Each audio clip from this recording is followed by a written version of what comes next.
and we want to hear now from Bob about his setting up the empathy tent at the Women's March, and that was January 20th. Is that right? You want to tell us about what you did and all the details? It was easy setting up the tent. We chose the hallowed empathy spot on the south lawn of City Hall. And we planted the seeds there. And so we took off our shoes on holy ground and set it up. And immediately people started streaming by, and we would, wave and say hello, and they'd wave and keep going. And so thousands of people passed us by before the march started. And we were always speaking. Tony was there. Tony Scruggs was there. And, they were responding to our hellos, and they said, thank you, thank you, thank you. And they kept going. And then the march took place. And during the march, there were very few people on our sidewalk. So I went across the street to the police who were surrounding these Trump supporters. There were 8 of them, making a lot of noise. And I said, would it be possible for us to sit down with one of these folks and have a conversation? No, sir, we don't want this to escalate.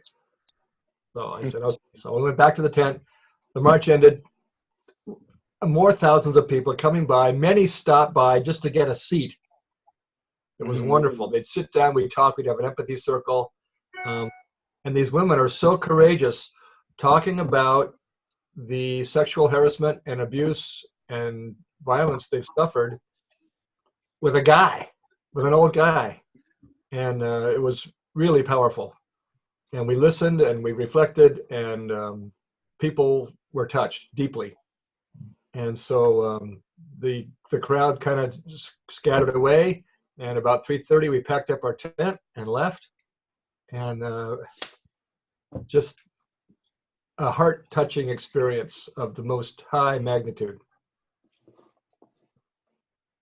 Well done. Yeah. I think that's just what we're looking for. And I think that, the more people are out and they see what we do, maybe the police will, start to change their tunes. It's like, because people will start to understand that conversation releases that violent energy in a more positive way that allows things to de-escalate when done right, in the way that, the empathy circle and an empathetic lesson does. So, yeah. Yeah, it sounded like you were seeing the tent has sort of a ripple effect. If people see it, and they're kind of taking it in, and it's kind of making an impression too. Is kind of what I was hearing. Most definitely. So how many people were in the tent giving empathy to folks? Tony and myself. And what kind of training did Tony have? Tony labels himself the empathy guy. I see. And he's been in on one of our conversations a couple of months ago, and very astute, very hip. All the young folks went to him. All the old folks went to me. Tony has quite a bit of NVC training, so his father is also, and they've had interactions. They had known Marshall Rosenberg, so they've been in. He's got a lot of empathy training, and we had set up in that same spot, Dave and I, at the City Hall. And Tony was there as well. And I know I was starting to get really stressed about things because people were saying, oh, you're not doing it right. Or, they had complaints. I went over to Tony. I said, I need some empathy. and it's like, he just listened. It's like afterwards, I just felt so much better. It's like I wasn't alone, So it was really helpful to have Tony there. Yeah. What's his last name? Scruggs. Okay. So I'm curious, did you try giving any empathy to the police officers who were trying to protect the protesters? I did not. I was very nervous walking up to those guys. There was a lot of energy that was kind of dark, and I didn't follow through on that. Okay. Wasn't there a guy who was a neo-Nazi or something like that who was interested? Or did I just misunderstand that? That was down there with you, Bob. Not that I recall. Oh, I thought there was some guy down there who was formerly on the way right or something. Okay. Thanks for clarifying. Yeah, and I'm not saying it would have changed the outcome. I just I think it's important to recognize that police officers need empathy too. Right. And when I have my wits about me next time, I will try to do that. Yeah. It's Something hard like the that. first time to get started. I always felt nervous. I felt nervous about talking to people, am I pushing the edge? So there Sure. was, I really, understand that. And slowly I just started kind of getting more and more, you just do it enough. It's like, oh, this is old hat, You'll be walking up and giving hugs to the police officers in no time. And the other thing is we had set up on the same spot there at the city hall. And we got there really early. This is just kind of a strategy. Got there really early when there was only one or two of the right wing across. They were on the park at the police station, right? They were just outside the police station.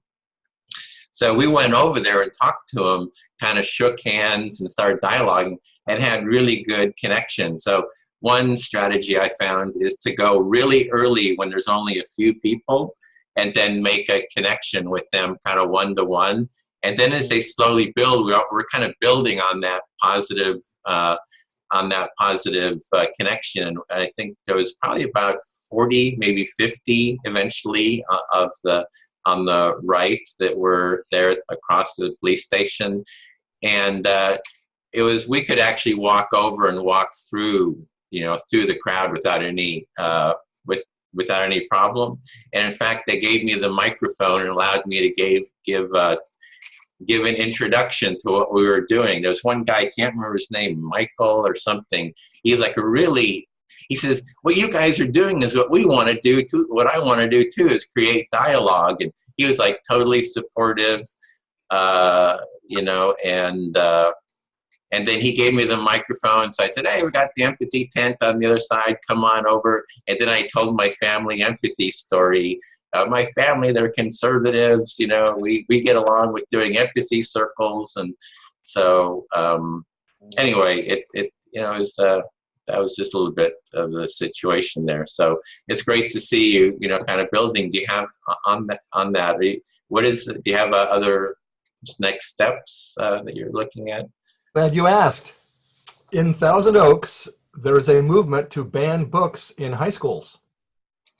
And so next Tuesday, the Empathy Tent, God willing, will be set up at the Conejo Valley Unified School District meeting and saying, we're here to listen, because from what I see, there is a neo-fascist board member and a sympathizer, and there's three what I would call mainstream ladies.